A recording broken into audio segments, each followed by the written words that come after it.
A couple of things might help in making you concentrate more on your namaz. The first thing is that you must remember that there are some obligatory utterances of the namaz which have to be said in Arabic. And all the rest of the namaz can be said in your own language. It could be English, it could be Urdu, it could be any language that you can that you're comfortable with. So the obligatory part of the namaz which the utterance has to be in Arabic is Allahu Akbar when you start off the namaz, and then Sami Allahu liman hamida, and then before that when you say Surah Fatiha and you add any portion of the Quran. These are the four instances, and the fifth one is Assalamu alaikum wa rahmatullah. These are the five instances in which you have to adopt the Arabic language. All other instances, just for example, starting off the prayer, like when we say Subhanak Allahumma, you can say any prayer in your own language. Similarly, when you go into the ruku or you go into your sajda, you can say any kalma in Urdu, English, or any language that you're comfortable with. In At-Tahiyyat as well, all the At-Tahiyyat is something which you can say in your own language. And what I'm saying is that it's not essential to say it in Arabic. If you want to say it in Arabic, it's fine, but it's not essential that you say. And the thing which it imparts beautifully to the prayer is that it makes it a combination of something which of a language that you generally know, which is of your own language, and another language which is a foreign language, is Arabic, which many people don't know. So I would suggest that if you keep in mind these are five instances, you'll find out there that learning the meaning of these five instances, whenever you talk about them, whenever you speak them in the Quran, it's pretty easy. All of us know what is Allahu Akbar. All of us know what is Sami Allahu liman hamida, Assalamu alaikum wa rahmatullah. Surah Fatiha we have learned in our childhood. Perhaps the only area is the surah that we read after Quran, after saying the Quran.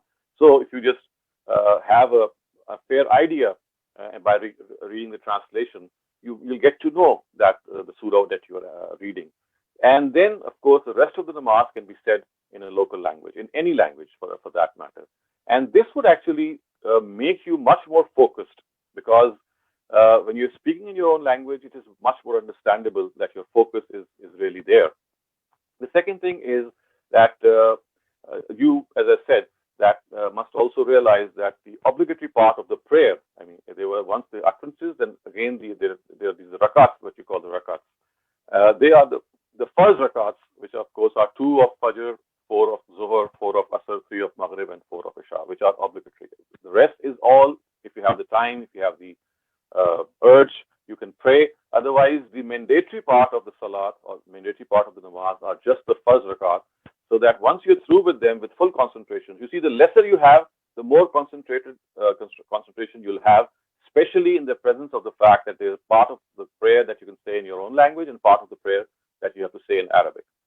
And finally, one more thing which helps you in concentrating regarding your prayer is a mental exercise that whenever you are praying, just when you go for prayer, you just give yourself 2 minutes or maybe a minute before you start praying. And every time that you stand on the prayer mat, instead of starting off with the prayer immediately, just draw a long breath. In yourself that now you're standing before God, and now you're speaking to God, and He's going to reply to you as well. You are in the presence of a divine court, and that will immediately make you feel attentive and make you make that concentration element stronger in you. And the more you do it, the more you practice it, that as soon as you stand on the prayer mat, give yourself a minute, or close your eyes, draw a deep breath, and suggest to yourself that now I've left my previous routine, and now I'm on a new plane in life. It's an entirely different affair. So this is something which will help you concentrate as well. Otherwise, as you can clearly see, all of us, we pray, and it is only after when we say Assalamu alaikum wa rahmatullah that we realize that we had prayed, and we don't even remember what we had prayed. So if these tips are taken, and they are all based on authentic sources, I think that you can make your namaz much more productive, much more, you'll feel much more comfortable. You'll feel as if you're really talking to God, and you'll feel that inner comfort coming over you. And now, as far as your tasbih question was concerned, so tasbih is something which is basically meant for your own, again, concentration. I would not say that it is something wrong.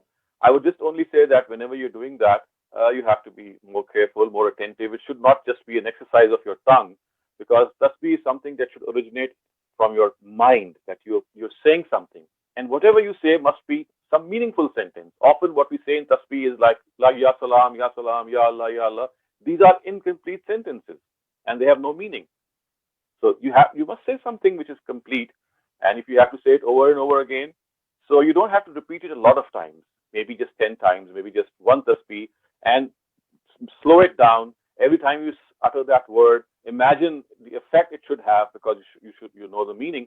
So if you decrease the number of times that you do tasbih, and as I said, make that whatever you utter to be a complete sentence, and every time you utter it with a complete cognizance and complete comprehension of what you're saying, then it might have a very good effect.